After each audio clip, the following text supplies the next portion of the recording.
Tere tulemast Tartusse, kallid naiskodukaitsjad, Eesti Rahva Muuseumisse. Mina olen Triin Viltrop ja Tartu ringkonna esinaisena on mul väga hea meel teid kõiki siin täna tervitada ning et selline kohtumine üldse teoks saab naiskodukaitse 90. aastapäeva tähistamise puhul.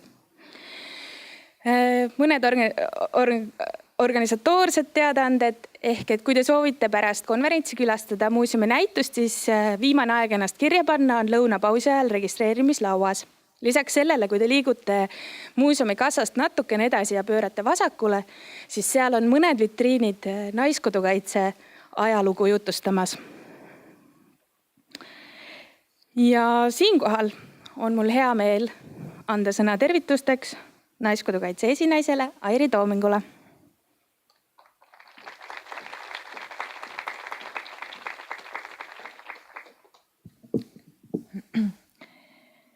Tere, head sõbrad!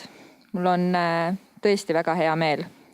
Ma olen ausalt öeldes sellisest kohtumisest juba täitsa mitu aastat unistanud, et oleks see hetk, mis me võtaksime oma igapäevase kiire tormamise kõrvalt. Et meil on kogu aeg 10 ülesannet rohkem, kui me täita jõuame ja sellepärast on neid hetki, mis me korraks vaatame ka võib-olla tagasi, analüüsime seda, et kuidas me üleüldse oleme siia jõudnud, kus me täna oleme. Neid hetki ei ole väga palju. Aga õnneks on üks nendest nüüd täna siin. Selles täiesti suurepärases kohas Eesti Rahva Muuseumis. Me ei ole kuidagi museaalne organisatsioon, vastupidi, et vaatame tulevikku, nõnda nagu ka omal moel kindlasti Eesti Rahva Muuseum. Aga ma arvan, et see on väga sümboolne, et me saame kokku just nimelt siin. Ma arvan, et on väga sümboolne, et siin on täpselt need inimesed täna kohal, kes siin kohal on. Et me mõtlesime seda nõnda, et igast ringkonnast oleks kutsutud mõned need eriti pikka aega organisatsiooni heakäigu ees seisnud inimestest. Iga ringkond sai ise välja käia, kes need inimesed on. Me vaatasime organisatsiooni tervikuna ja kutsusime teid täna siia. Rõõm on sellest, et tõepoolest väga paljud nendest inimestest, kes 15, 20 ja peaaegu juba 25 aastat tagasi naiskodukaitse tegemistes kaasa lõid, et te olete saanud täna kohale tulla. Aitäh teile selle eest, et te väärtustate sellega meie tänast organisatsiooni.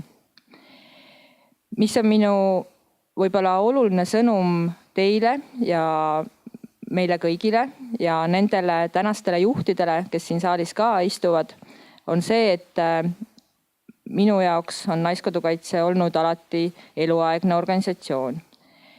Ja me oleme seda sõnumit jõudumööda kogu aeg edasi kandnud ja jutlustanud, et see ei ole siuke kiire sprint, et 2 aastat panen kõik välja, mis mul on, teen ära kõik väljaõpped, teen ära kõik need huvitavad asjad, mis mind motiveerivad ja siis lähen jooksen edasi ja vaatan ühe teise organisatsiooni, kus ma midagi teen. Et naiskodukaitse on see koht, kus ma olen leidnud oma elu põhiväärtused, kuhu organisatsiooni ma tahan panustada mitte 2, vaid 20 ja võib-olla varsti saame rääkida veel palju rohkem aastaid.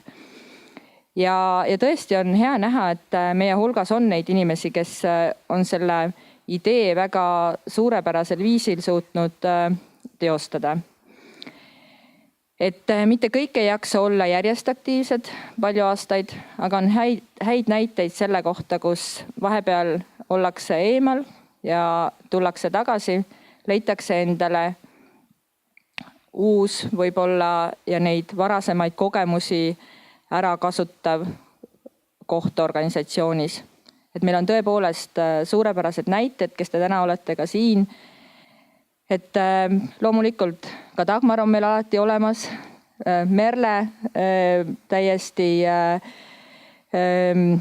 sisuliselt veel ka valitamatel ametikohtadel kuni tänase päevani. Ma saan aru, oma viimase revisjonikomisjoni ameti sai ta just 6 aega tagasi maha pandud, eks ju. Riina, kes on tõesti ka, ma ei kujutagi ette, kui palju neid erinevaid projekte aastate jooksul on olnud, kus Riina ikka leiab ennast, et see nüüd jälle mind motiveerib, et seda ma olen valmis tegema, et viimasest aastast veel meie ohutushoiu kursuse kava.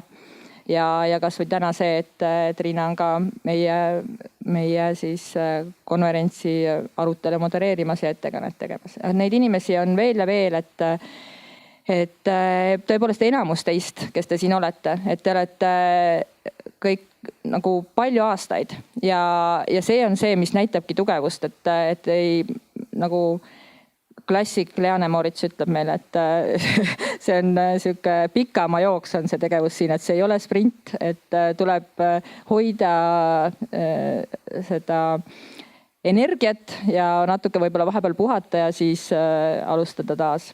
Et aitäh, et te olete ise seda põhimõtet suutnud järgida ja kandke seda ideed ka võib-olla tänastele noorematele staaži mõttes liikmetele edasi, et väärtus on see, kui sa suudad oma ammutatud kogemuse pagasi ära kasutada ja jälle uutesse projektidesse ja uutesse mõtetesse rakendada, et nõnda oleme me palju tugevam organisatsioon kui ainult nii-öelda selle uue energia pealt tegutsedes, mis on ka loomulikult äärmiselt oluline. Aga aitäh minu poolt ja ma tõesti loodan, et meil tuleb meeleolukas päev, et me saame siin meenutada, mõelda, rääkida kaasa, et lõunapausi ajal te saate kõik omavahel veel kõnelda, muljeid vahetada, et võib-olla saame mõne hea idee minevikust, sest me oleme siin ka tõdenud, et tegelikult suudame me iga-aastaselt üsna vähe uut välja mõelda, et küllaltki palju on tegelikult juba varem ära mõeldud, aga lihtsalt kõik teostub teatud siis üks ajalise intervalli järel, et kõik uus on omamoodi vana. Aga head päeva jätku meile kõigile ja loodan, et tõesti tuleb ka emotsionaalselt meelde jääb. Aitäh!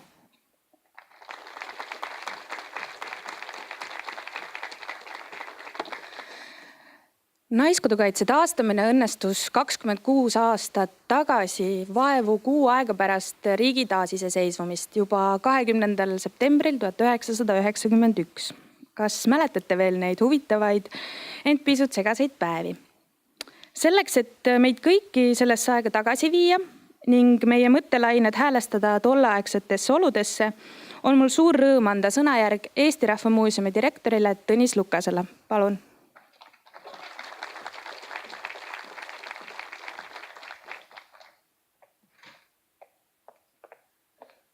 Tervist! Mina olen sattunud aktusele, nagu ma aru saan. Ja selline pikem ettekanne siia ei sobikski. Ma räägin teile ehk tõesti natukene 91. aastast ka, kui muud midagi üle ja jutt enne otsa saab. Sellepärast, et tegelikult asjad otsustati juba varem ära. Ja kui ma hoo üles saan, siis võib-olla ma ei jõua üldse 91. aastasse. Sellepärast, et tõepoolest taas iseseisvumine, kui protsess käis juba mõnda aega enne ja taas iseseisvumist ei oleks olnud, kui ei oleks iseseisvumist olnud kunagi. Ja iseseisvumist ei oleks olnud, kui ei oleks ärkamisaega olnud kunagi. Ja nagu me siin muuseumis juba oleme, siis te kujutate ette, et juttu jätkub mõneks ajaks, kui kõik need protsessid korraga ette võtta. Et tõepoolest on siin palju selliseid inimesi, kes mäletavad neid aegu, millest ma praegu rääkima peaksin. Teie plaani järgi. Mina venitsin asja nii laiaks, et neid inimesi, kes, ma saan aru, et sellel nädalal suri viimane, kes võiks mäletada 19. sajandit. Üks itaallanna. Nii et neid, kes rahvusliku ärkamisaega mäletab, meie hulgas enam kindlasti ei ole. Neid, kes mäletavad taasiseseisvumise eelseid sündmusi, 80. aastaid, need on ka siin hulgas päris palju. Mina nendest sündmustest, millest mul võib-olla õigus on rääkida, kaaskorraldajana mäletan siin Dagmarit, mäletan Leanet, kindlasti mäletan veel teisigi, nimepidi ei hakka rohkem nimetama siin. Teeksin nii kellelegi liiga. Ja miks mul on nendest õigus rääkida, sest 80-ndate teisel poolel täiendas praktika teooriat. Kui muudes asjades on teoreetika hea olla ja igaüks meist peab ette kujutama ja mõtestama protsesse, siis on tegelikult päris hea, kui sul on mingi väga konkreetne side sündmustega, et siis on sul võib-olla õigust rohkem nendest rääkida. Ja igasuguste taastamiste eellugu on väga lihtne. Et tegelikult oli selleks vaja natukene rohkem kui Balti appelliks või MRP AEG-ks või mõneks niisuguseks alguses piiratud liikumiseks.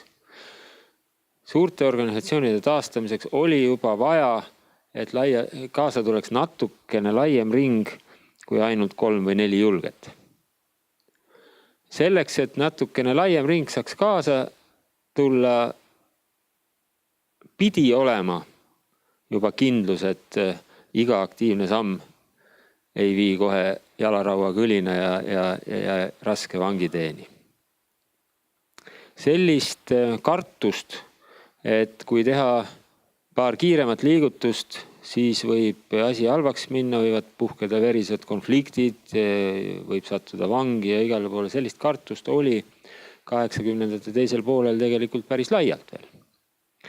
Selleks, et sellest kartusest üle saada, ei olnud vaja mingit erilist imet, oli vaja juhuste kokkulangevust ja oli vaja seda, mida siit võib lugeda. Ega ma hästi ei mäletanudki, mis ma selleks pealkirjaks panin.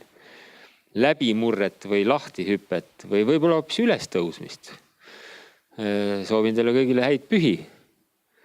Kuidas te siis täna ei koksigi vabandust, et ma nii valusatele kohtadele vajutan, aga koksisite juba kell 6 hommikul enne ärasõitmist ära oma munad, nagu ma aru saan, laste ja kaaskontsertega ja küllap te jõuate veel pärast kongressi tagasi ka koju.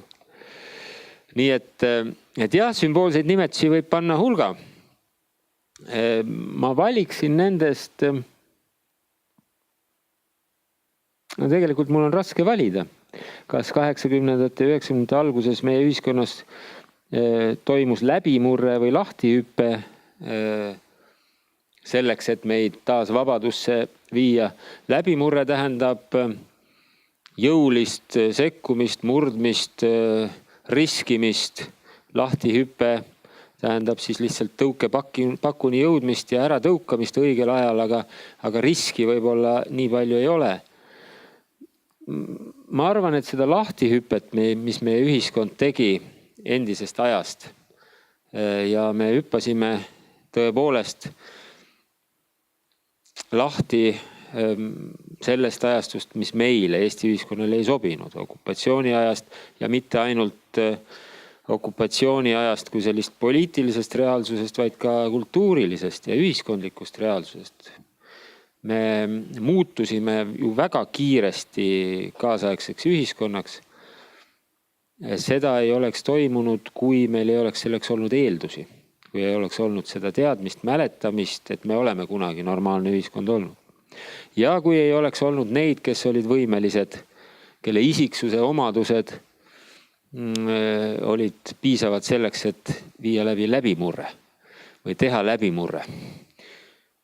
Enamusel, kes uuendustega kaasa läks, oli vaja neid eeskujusid, need, kes astuvad esimese sammu ja need, kes on valmis mingil määral siis riskima. Peeter Tulviste, kes hiljaaegu meie hulgast lahkus kunagi, kui ta sattus poliitikasse.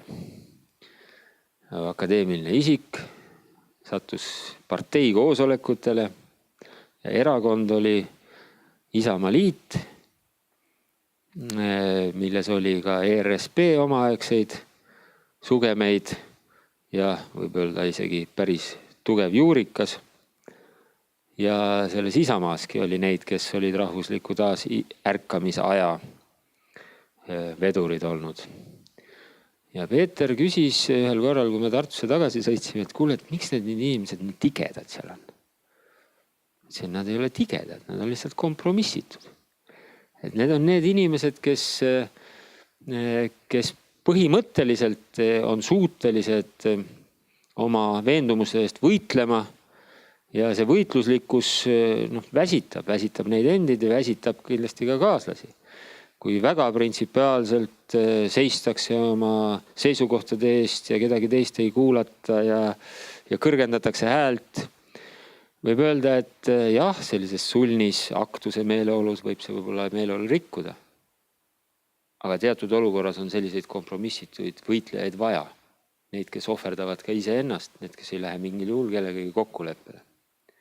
Nende inimeste olemasolu ongi see, mis tegelikult aitab meid läbi murdeni ja mis aitab käivitada ka ülejäänud rahvast. Need inimesed on need, keda okupandid on alati püüdnud ka hävitada. Sellepärast, et need iseseisvalt mõtlejad, kes okupatsiooni ajal saavad nimetuse teisiti mõtlejad, need ongi need, kelleta ka okupandil oleks palju lihtsam ühte ühiskonda allutada.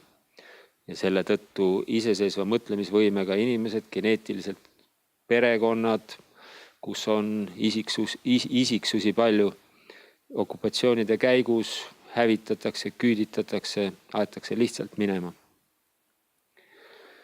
Ja meil oli õnneks neid inimesi, kes olid valmis läbimurret alustama, siis kui vähegi vabamad ajad tulid, 80ndatel teisel poolel Eesti ühiskonnas olemas.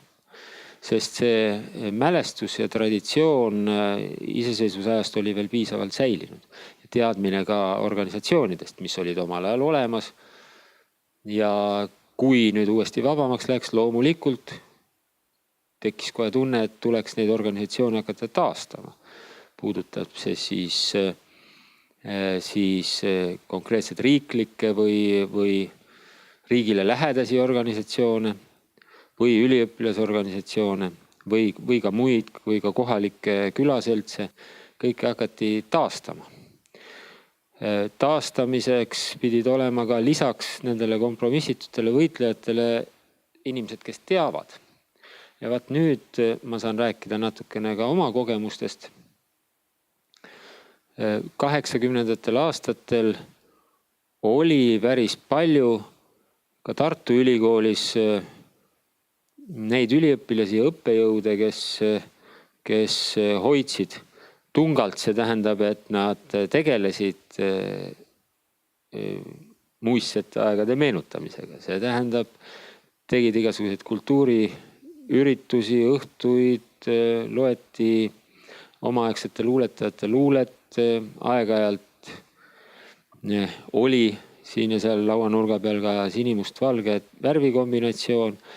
Ja ühesõnaga ka ärkamisaja tegelased, kellest võis siis rohkem rääkida. Jakobsonist võis ka nõukogude ajal rääkida, Hurdast tohtis vähem rääkida.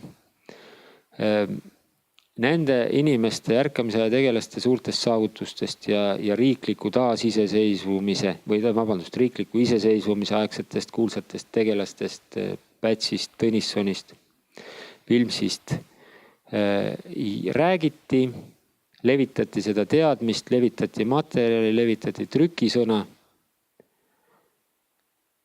Ja see tähendab, et nii nagu praegu haridussüsteemis arutatakse, et kumb on õige viis, kas see, et lapsi õpetada koolis, teadma, fakte teadma või piisab sellest, kui neil lihtsalt lastakse olla õnnelik. Siis õnnelik muidugi võib olla ka. Aga selleks, et sa saaksid arutleda millegi üle, sa saaksid vabalt arutleda, selleks on vaja mingeid eelnevaid faktiteadmisi. Siis su arutelu viib millenegi. Muidu on see lihtsalt sofistika targutamine ette antud materjali. Aga sul peab olema mingi eelteadmine ja see eelteadmine oli Eesti ühiskonnas veel olemas. paljudes teistes, Vene ühiskonnas, Ukraina ühiskonnas, nendes, kus vabadus oli tapetud paarkümmend aastat veel varem, enam sellist kriitilist massi, teadmist ja vabadusiha või teadmist, kuidas vabana elada ei olnud. Meil oli see täiesti olemas. Ja kui me Eesti Rahva Muuseumis oleme praegu, siis tasub meenutada küllalt olulist sündmust. Jällegi, ta ei olnud deklareeritud poliitilisena, aga nagu ma juba praegu rääkisin, ajaloo teadmine iseenesest oli poliitiline. Muinsuskaitsepäevad 1988. aastal, mis just aprilli keskpaigas aset leidsid, 14. 17. Teie hulgas on neid osavõtjaid siin, ma juba nimetasin, aga kindlasti rohkem. Need olid sellised päevad, mida meie planeerijatena, korraldajatena väga täpselt ette ei näinud. Meil oli hirmus tahtmine teha. Me korraldasime ja vabatahtlikke, kes tahtsid teha kontserte, vaidlusõhtuid, teatrietendusi oli ka päris palju, nii et me saime üle 60 ürituse, lisaks näitused ja väga pika kava 4 päevaks. Aga kuidas see tegelikult, kuidas olukord, saatus, kuidas rahvamassid selle instseneerivad, kuidas see tegelikult välja kukub, ega seda kogemust meil ju ei olnud. Ja kui vaadata rahva liikumistele tagasi, ega seda, mis lõpuks välja tuleb, seda ei olnud ei roheliste liikumise, ei rahvarinde puhul, ei põhimõtteliselt ka ERSP puhul, ei olnud ka muinsuskaitse liikumise puhul päris ette teada. Aga siis, kui need päevad algasid, 4 päeval juba meie korraldajatena olin valmis ka selleks, et tuleb mõned 100 inimesed. Ja asi läheb käima alles võib-olla reedel, laupäeval. Selgus, et juba 4 päeval oli Tartusse kogunenud väga palju rahvast väljastpoolt Tartut. Juba 4 päeval algasid sisuliselt massiüritused. Reedel oli siin tuhandeid inimesi suurel rongkäigul, kus esimest korda sinimustvalge lipu kombinatsioon nii-öelda võimsalt teadlikult poliitilise manifestina väljas oli. Eesti Üliõpilaste Seltsi maja uksel 3 kangana eraldi, aga seal levisid juba väiksed lipud ja õhtusel koosviibimisel oli sinimustvalge lipp juba täisformaadis ka seinal. Siis kui näiteks pühapäevane koosolek Eesti Rahva Muuseumi tulevikust, mis toimus Kaitseliidu majas, vahepeal kunagises siis Põllumajandusülikooli hoones, praeguse Maaülikooli hoones, või mitte praeguse hoones, vaid mis vahepeal oli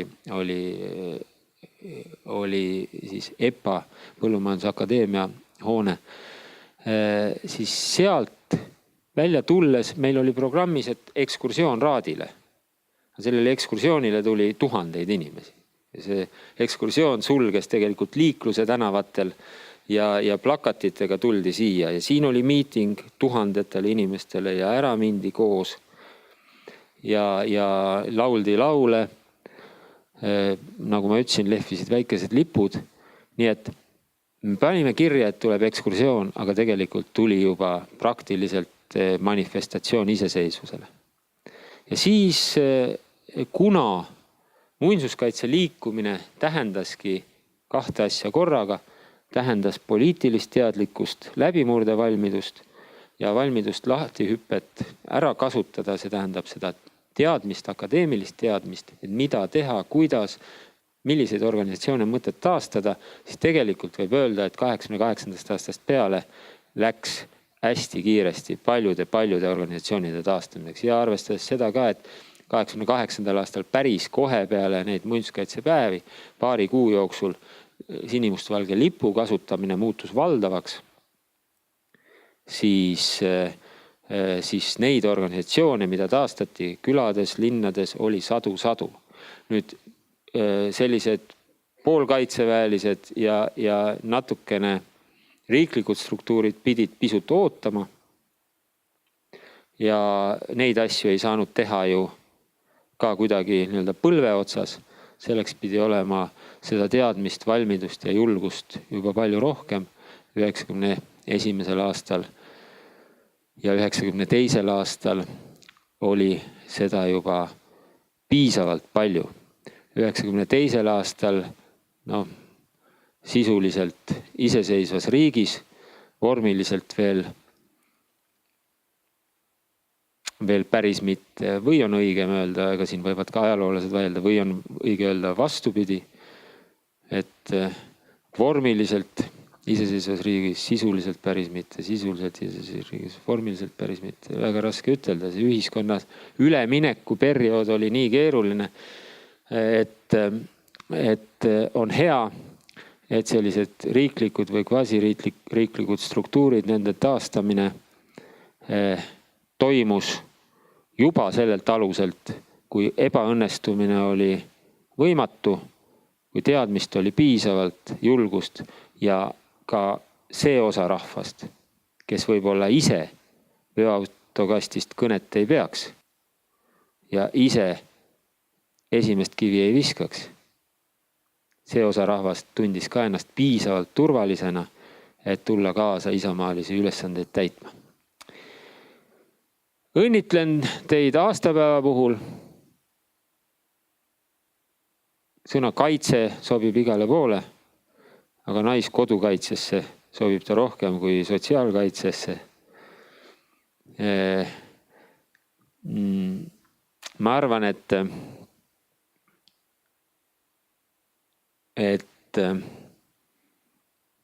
meil on liiga vähe liikmeid naiskodukaitses. Ma ei saa ise midagi sinna teha, et neid oleks rohkem. Jah, saan midagi saan teha, jah. Sellepärast, et see vaimsus tundub teil olevat selline, et seda vaimsust on meil ka edaspidiseks vaja, sest ega nüüd ei ole kõik tehtud. Seesama protsess, millest ma rääkisin, see, mis algas ärkamisajast, läks läbi riikliku iseseisvuse loomise ja siis võime riikliku iseseisvust taastada, see tegelikult jätkub. Me loome oma iseseisvust kogu aeg, igapäevaselt. Meil on tuhandeid viise, kuidas seda ära kaotada. Meil katsutakse praegu eesti keelt välja lülitada ühiskondlikust tegevusest, kõrgharidusest. Jah, seda tehakse parimate kavatsustega, kvaliteedi ja ma ei tea mille nimel. Aga kui ei ole eestikeelset ühiskonda, ei ole ka valmidust, ei ole ka seda koosseisu, ütleme siis seda rahva enamust, kes mingeid väärtusi peaks vajalikuks kaitsta. Selleks, et oleks neid, kes on valmis kaitsma, selleks peab olema mida kaitsta. Ja seda, mida kaitsta, seda me peame hoidma nagu silmad ära. Kui see ühiskond siin muutub nii, et meie vapramatki ei pea enam oluliseks, ei tunne seda ühiskonda ära, ei pea enam oluliseks seda kaitsta, siis oleme me igal juhul allakäiguspiraalis. Nii et lisaks valmidusele kaitsta ka igapäevases tegevuses, lisaks valmidusele seda deklareerida, peame meie Kaitseliidu liikmetena, Naiskodukaitse liikmetena igapäevaselt oma igapäevases töös hoidma neid püsivaid väärtusi, eesti keelt, emakeelt, isamaa armastust, igas igapäevases tegevuses ka, sest muidu mingil hetkel leiame me, et kuulume küll vägevatesse organisatsioonidesse, aga kaitsta ei ole enam midagi. Ma ei taha sellel optimistlikul noodil kuidagi lõpetada. Ma arvan, et me saame sellest üle, me oleme piisavalt valvsad, meil on mida kaitsta ja me kaitseme koos. Kõike head teile ja head aastapäeva!